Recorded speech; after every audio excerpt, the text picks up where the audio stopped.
Hope everybody's doing good. Appreciate you being here. Just quickly to kind of hit a couple things after watching the tape from Purdue. After watching the tape, I thought we got better again last week in a lot of different areas, which is great. One of the things that obviously you guys had a bunch of questions on early in the year is I think we're playing more disciplined football. We had three penalties for 26 yards. One was interesting. I've never seen this before. We got a 6-yard penalty. So the one we jumped off sides, they gave us a 6-yard penalty. I've never seen that before in the stats and on the field. Obviously, it was supposed to be 5 yards. We had got 66 players in the game, which was awesome. And then I thought we started fast, offensively with a touchdown and defense with a 5-play drive resulting in a punt. So those things were great. Areas for growth, creating more turnovers, causing fumbles, recovering fumbles, and interceptions would help us in a lot of ways. And then, I think we take a lot of pride in being a developmental program. And, when the 3s and 4s got in there, the experience, I think, is really good for them and good for us. But we did not play up to the standard. Guys got in there, they got to be able to execute and play at a high level. And it's a tremendous opportunity that they're getting, and they need to approach it that way. So making sure guys that are preparing the right way as if they were the starter every single week, so when their number's called, they're ready. Getting into Minnesota, PJ Fleck, who I've known for a long time, came and visited us when we were at Vanderbilt, came and visited us actually here at Penn State when we first got here. I've known PJ for a long time. He's done a really good job. You kind of look at their roster. I'm always interested in looking at how people are building their rosters. They got 19 players. I think that's accurate. From the transfer portal, we have 9. I don't think 19's a lot. As you guys know, we're not a huge transfer portal team. Not against the transfer portal by any means, but look at kind of filling spots. And I even think their number 19 in today's college football is fairly low, but I think it's always an interesting thing to look at each week and study. When we kind of get into these guys, their offensive coordinator, Greg Harbaugh, which is also an interesting one. It looks like Harbaugh, but in their pronunciation guide, it's listed out as Harbaugh, which was surprising. I'm glad I checked that before coming on. But it's done a really, really good job. They're an 11 personnel and a 12 personnel team. They mix it up. I describe it as a pro-style offense.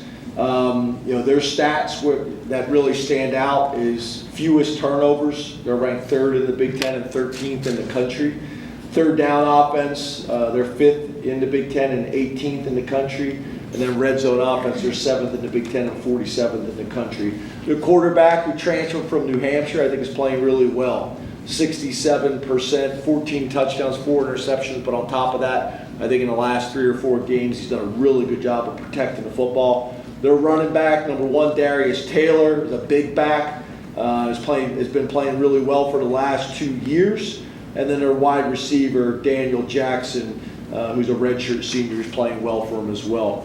Their defensive coordinator, Corey Heatherman, I've been following his career kind of for a while. He was the defensive coordinator at James Madison when they were playing very, very well and winning a bunch of games. Then he went to Rutgers and now has been at Minnesota the last couple of years and done a very, very good job. I would describe them a lot like how we used to be, probably with Bob Shoop and Brent Pry, 4 down, but a little bit of more of a too high safety shell, quarters and quarter half. They kind of remind me a lot of the better defenses in the Big Ten. They remind me kind of the old Michigan State defense. Kind of remind me of Iowa. They're going to make you earn it. They're going to line up. They do a really good job with their run blitzes. They're going to line up and play hard and play fast and play physical, and that's showing up. They're 5th in the Big Ten and 12th in the country in scoring defense. Total defense, they're 5th in the Big Ten and 11th in the country. Takeaways, they're 1st in the Big Ten and 10th in the country. And then passing defense, they're 6th in the Big Ten and 17th in the country. So really good stats. It's also telling, right, that you could be 5th in the Big Ten and in the top 10 in the country in a lot of statistics. So obviously our conference plays really good defense. A lot of guys that stand out to us. Their linebacker number 45, Cody Lindenberg. Their defensive end number 17, Jaw Joyner. Jaw Joyner, excuse me. Their defensive end number 92, Danny Strigo. And their cornerback number 5, Justin Wally. Their true freshman safety, number 3, Coy Parrish. Been very impressed with him. I think he's got 5 interceptions. Played really well in high school. I think it was the MVP of the Army All-American game. He's flying around making big plays for them. As a true freshman, he's been impressive. So playing really well on defense, and then special teams. I've known Bob Ligashevsky, their defense coordinator, for a long time. An old PSAC guy at IUP.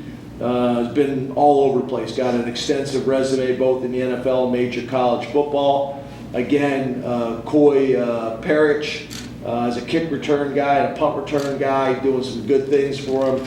And then their kicker, Dragon Kesic, is a difference maker for them, in our opinion. So it'll be a challenge. It's a tough place to go play. A beautiful stadium that they built a couple years ago. They get really good support, and we're going to have to go and play well to find a way to get a win on the road here in the Big Ten. So I appreciate your time. Open up to questions. Let's go to Rich Garcella, followed by Frank Bodani. Good afternoon, James. How are you? Rich, back in your room. Yeah, back there. Love it. Yeah, I'm sure you do. You always make turnover ratio very important. Does it take on even greater importance this week, considering Minnesota has 16 interceptions? Yeah, I think number one, turnover ratio and explosive plays are the 2 most important stats in football. It's been that way for a long time.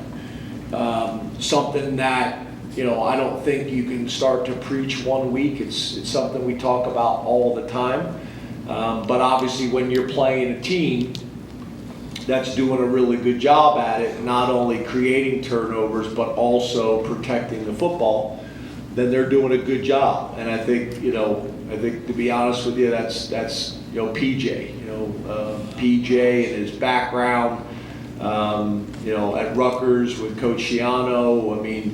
I think a lot of the well-coached teams understand before you can learn to win, you got to learn how not to lose. And you put the game in jeopardy by playing sloppy football and turning the ball over and giving up big plays. So he's done a really good job of that. But yeah, it's always emphasized. We won't emphasize it more this week because it's just one of our staples that we're going to talk about and work on every single week and every single day. I think you guys have heard me say before, when we hire new coaches, one of the non-negotiables is we're going to work ball security every single day as a period, and we're going to work this ball disruption period every single day as a period. A lot of times guys say, well, we'll get that during practice, I'm a big believer in that. So it's not something we're going to do different this week. It's something that we constantly are talking about. Let's go to Frank Bodani, followed by Mark Wogenrich. Hey James, good afternoon to you. Hey Frank, you too, man. Good. Just talking about turnovers. You guys on defense ranked really highly in several categories. Why though do you think not creating the turnovers? What can you point to for that? how does that change? Yeah, we were talking about that the other day. It's a couple of things, right? I think first of all, we're playing some of the best defensive football in all of college football right now, number one. And there's always going to be something that is an area that you need to work on and get better, and we embrace that. I think the first thing is shots on goal is what we call it, is making sure the second man in is stripping and punching at the football. A few years ago, we were causing a decent amount of fumbles, but not recovering them. So making sure we're doing both at a high level. And then I think we're doing a pretty good job of PBUs and contested catches, and we got to come down with a few of those. There's been a couple that are 50-50 balls, and the way the rules are in college football, the tie goes to the offense. We got to find a way to win a few more of those, and we got to get other guys involved, rather than Jay Reed. Jay Reed's been the one guy that's been really disruptive in terms of turning the ball over. So,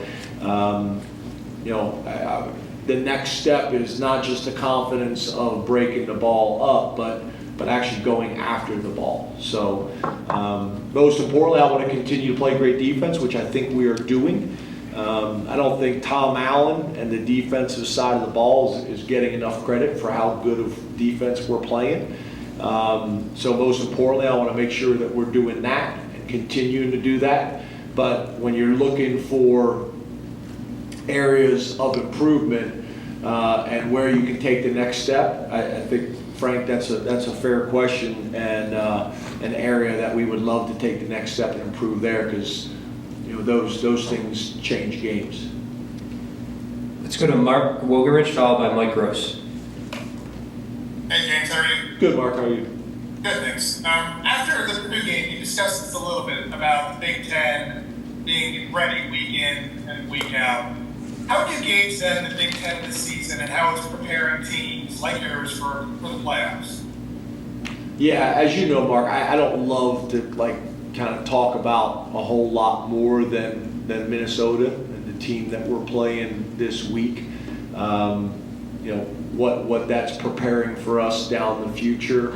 I'm totally focused, and I want our team to be totally focused on Minnesota. I get the question and appreciate the question and I understand the question, but if I start talking about things other than Minnesota, then so do our coaches and so do the players, and we lose focus, and then we come out and don't play well, and then my press conference next week is miserable because you guys are all over me because we didn't play the way we should have played. So there'll be a time and a place to talk about that in great detail, but right now our focus is on Minnesota completely. Last question from Zoom, Mike Gross. Good afternoon, James. How are you? Good, Mike. How are you? Good, thanks. Up until a couple weeks ago, getting off to sluggish starts was supposedly an issue, and then the last couple of weeks that's have been a total exception to that. So is there anything that you've done better, let's say scripting the plays early and then executing them, anything like that explains why you've got off to great starts the last couple of weeks? Yeah, I wouldn't necessarily say that our process has changed, but no different than the question I just got a minute ago about turnovers. Hey, okay, let's discuss this. We're not getting as many as we normally have gotten. Why? Let's go back and study the tape. Let's study the things we're doing in practice. The years that we've had a bunch, what were we doing? What were we emphasizing to just make sure that we're turning over every stone and finding ways to improve? And it's the same way with starting games. What are our tendencies, doing some self-scouts? What are our tendencies in those areas? How can we break those tendencies? And then, making sure that the coaches are doing everything in terms of dotting I's and crossing T's, and that we're practicing, that way as well. So I would not say that really anything has changed. But when you go a couple weeks and you give up a bunch of yardage on defense and maybe a field goal, and on offense you don't score points, whether they're touchdowns or field goals in opening drives, and you want to start faster, then you spend a little bit more time talking about it and looking at it. But I wouldn't say anything dramatically changed, Mike. Just making sure that, again, we're as detail oriented as we can possibly be. And I think last week's a good example. We're rolling and we jump off sides on the tempo play, which made it harder, which you'd prefer not to put yourself in those situations, but we were able to overcome it and still go down and score. So nothing dramatic, Mike. More just about our process and maybe a little bit more self-scout. Over here on the right, Mark. Thanks for your time as always, James. You too. How close did you come to playing Grunk in that game, and can you discuss the balancing act between making sure somebody like Bo gets the snaps that he deserves against making sure your third teamer is ready to go in case you need him? Yeah, I think that's always the fine line, right? Like, Bo needs and deserves as many reps that he can get. He's been an unbelievable teammate. He's been a huge part of our offense and our system. And just like we saw a few weeks back, was able to go in there and win a game for us. And that development is critical. And like I've said to you before, whether it's practice or games, if you're trying to get three guys ready, a lot of times you end up getting no one ready. The other thing is you guys don't get to see it, but Grunk is getting pretty much live scrimmage work, about 24 reps every Sunday. Some days are total live, the quarterback included. More days than not, it's live except for the quarterback. But he's getting a ton of those reps that Bo never gets. So it's a fine line. But I think every rep that Bo can get is important, and I think when Grunk is in a similar position, he'll want those reps as well. Whether it's as the starting quarterback or the backup quarterback, he's going to want every rep he can get to. In the middle, John. Hey James, how are you? Good, John. How are you? Doing good. You mentioned that the 3s and 4s didn't play up to the standard as a group, but were there any individuals with the 2s, 3s, and 4s that you thought earned more playing time coming out of Purdue? Yeah, I think it's a combination of not only how they played, but also guys that just gotten to the point from a redshirt standpoint that they can play now and not burn their year. So I think you guys are pretty aware of who those guys are. Tyseer Denmark is an example of that, both as a punt returner as well as a wide receiver. Egan Boyer now falls into that category. He's doing some good things for us. Both of the running backs, Quentin and Corey, fall in that category. Corey probably a little bit more than Quentin right now, not based on production, but just based on games available. Quentin's already played in 3 games, so we only have one more game with him during the regular season, so we just got to decide this week. Is it this week or next week? And we're going to let those 2 guys compete. Whoever gives us the best chance to win this week will be the guy that's green lighted as the 3rd. And then defense, Xavier Gilliam. The 2 defensive ends, Granville now is full go. He can play for us. Harvey's full go, can play for us. Not having to worry about any of those things. Specca is in a situation like Quentin Martin. He's only got 1 game to play, so we've got to be strategic about that, but having him ready to play. Babu, Belgrave, Shorter, and Mitchell fall into that category. Kenny Wosley's another one who's only got 1 game left to play in these last 2 games, and we want to be strategic there. So combination of how they played in the games, but also what they have available. It's both those things. In the front, Neil. Hey, James. Hey, Neil. You mentioned it's a tough place to play. You guys haven't been up there a lot. Can you learn from anything from the last trip up there that you can apply this time around, similar time of the year, whatnot? No, long time ago, different team, a lot of different coaches, things like that. But obviously, we understand what the environment will be like. We got an understanding what the stadium will be like, weather that time of year, how this coach builds his roster and how this coach builds his team, and how they want to play their winning style of football. All those things, yes, but different players, a lot of different coaches in both organizations. On the right, Tyler. Hey, James. Hey, Tyler. Luke Reynolds, now you had a chance to review what he did in a little bit more detail. Is he a guy who's showing the ability, and I know he's played each week, but with some expanded work, that come postseason play, down the stretch here, you can kind of maybe reevaluate what he's capable of doing compared to maybe what his initial role was on the field for you guys this fall? Yeah, can you be a little bit more direct in what you're asking? Now that he's done some things in games, made some plays, made some blocks, put some things on film for you that's a little more tangible than just what you saw in practice, so perhaps, is his potential role within this offense in 2024 something that you and the staff, despite the presence of Tyler Warren, could see yourselves continuing to evaluate and maybe rethinking on compared to where he was coming into the fall? Yeah, we love Luke's development and what he's been able to do this year. And that will continue to evolve as the season goes on. But again, when you got Tyler Warren in that room, and Khalil's a guy that has done some great things for us as well. He was all over the tape that I showed the team on Sunday blocking. He blocked extremely well. And is obviously, as you guys know, is a threat in the passing game. So that's a really competitive room, and Coach Howell's done a really good job of developing that room and coaching that room. And I don't see anything significantly changing right now based on opportunities and circumstances. There's a lot of things that can go on in between now and the end of the season.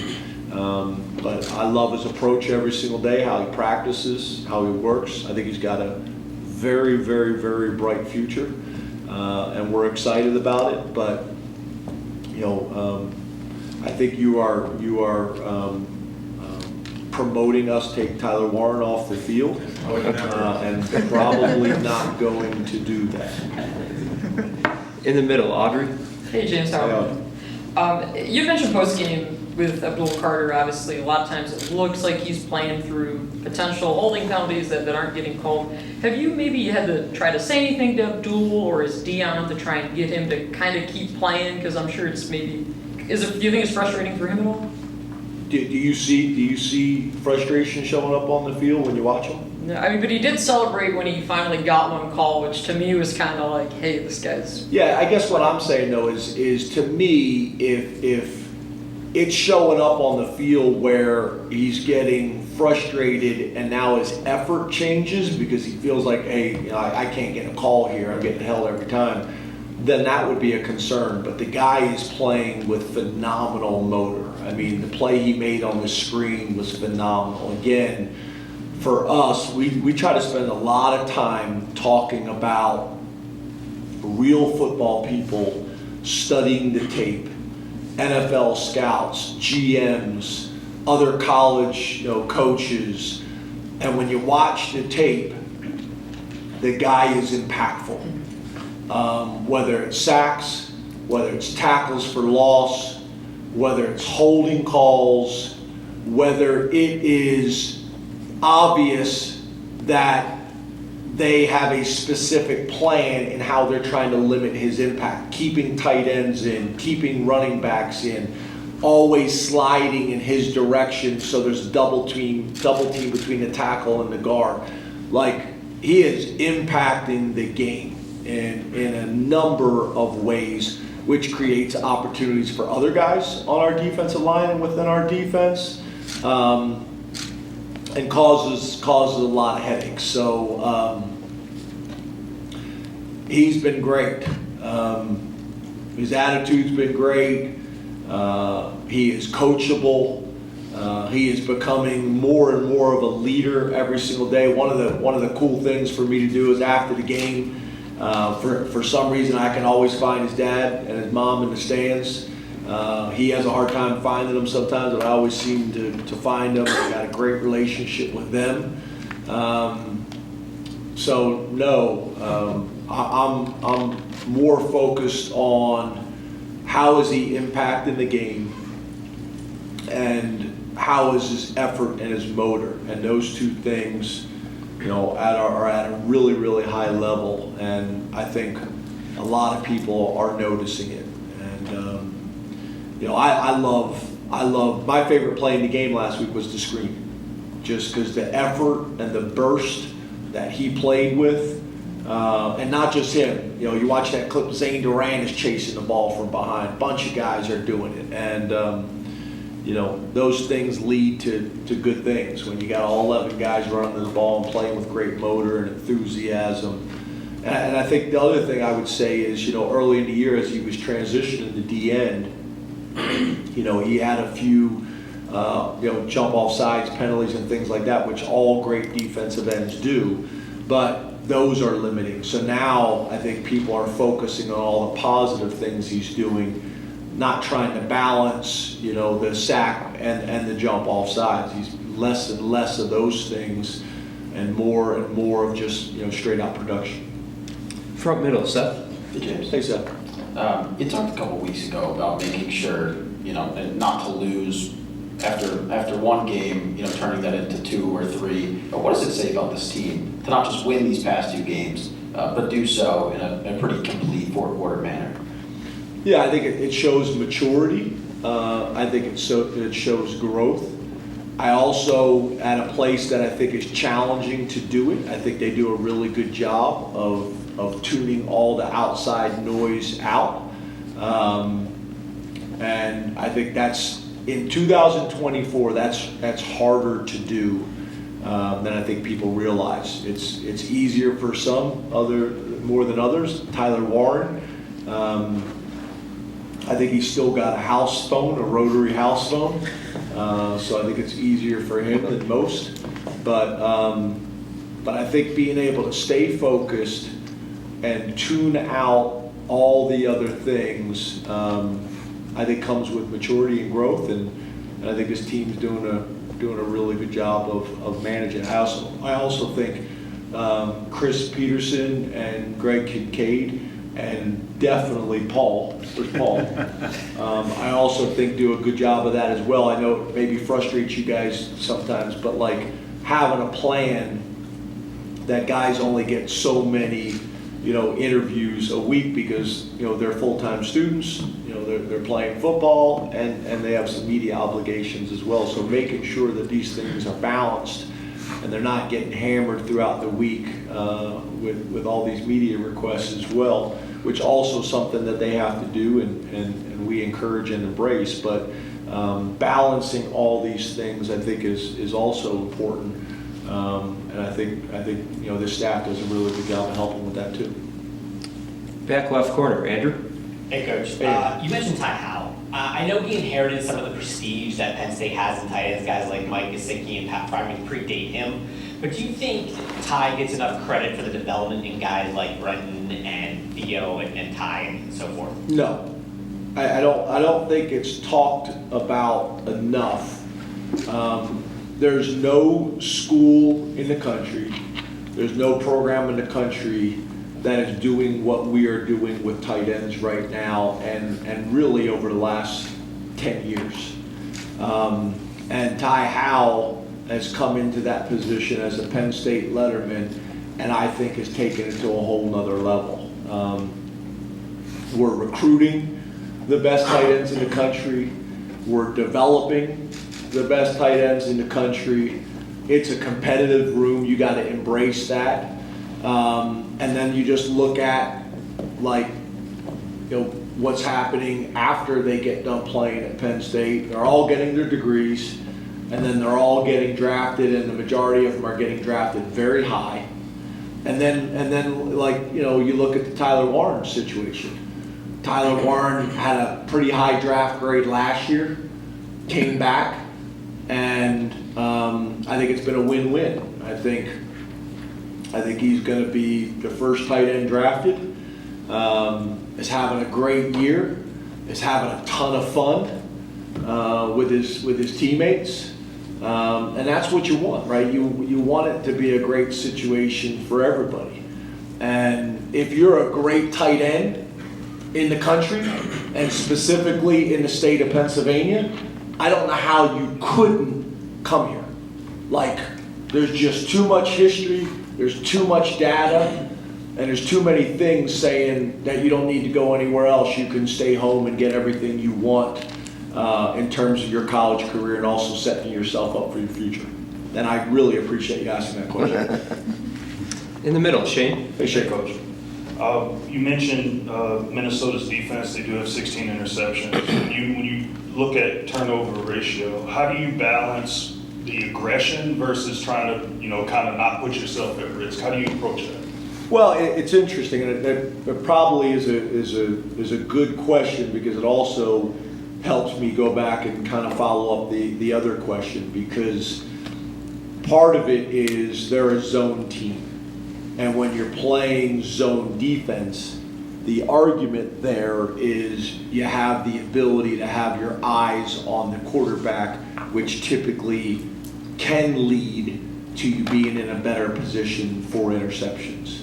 Playing man coverage, you're going to challenge more routes, but then you have to transition from eyes on the guy you're covering to losing eyes on him and trying to find the ball.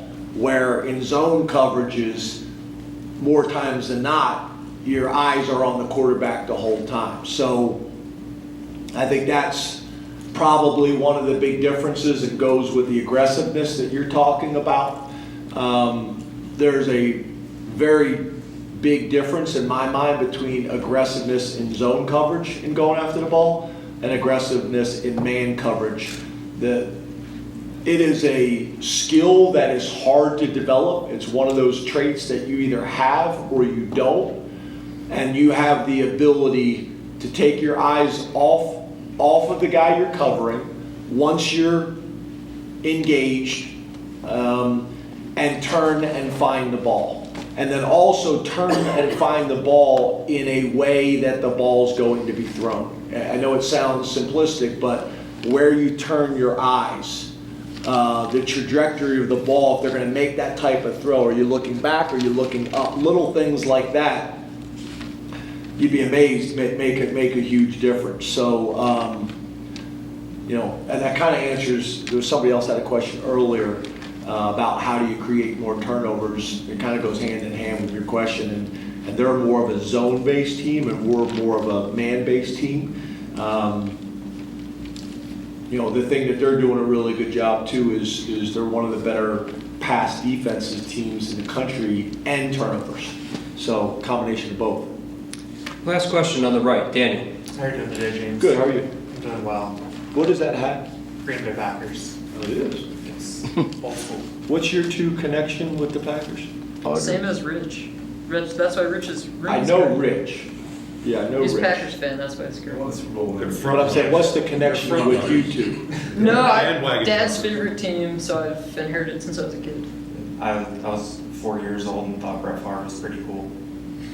And where'd you grow up? Southern Maryland and then Bel Air, Maryland. And Audrey, where'd you grow up? Downingtown, Pennsylvania. Where did Rich grow up? Hazelton. Yeah, Hazelton. Huh, makes a lot of sense. America's team, man. Is that who uses that slogan? This is the real America's team. No, I'm a shareholder.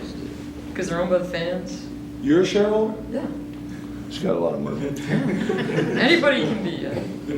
That's good. I grilled you I a thought lot. the shareholder was passed down.